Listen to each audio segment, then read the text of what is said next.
Kulabanye umnyaka uqala tinhlitiyo tigcwele lusizi, emathemba sebavele bawalahlile, inkinga nababuka emuva la sichamuka khona lobumnyama buyabengama.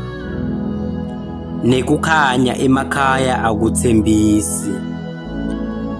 Kulo Disemba tingqondo talabanye betisolo tibona ngathi nasekhaya impilo ishintshile ngoba bebabona bantfu labasha bavakashile, kodwa ngekuhamba kwabo lusizi lwabuya ngemandla.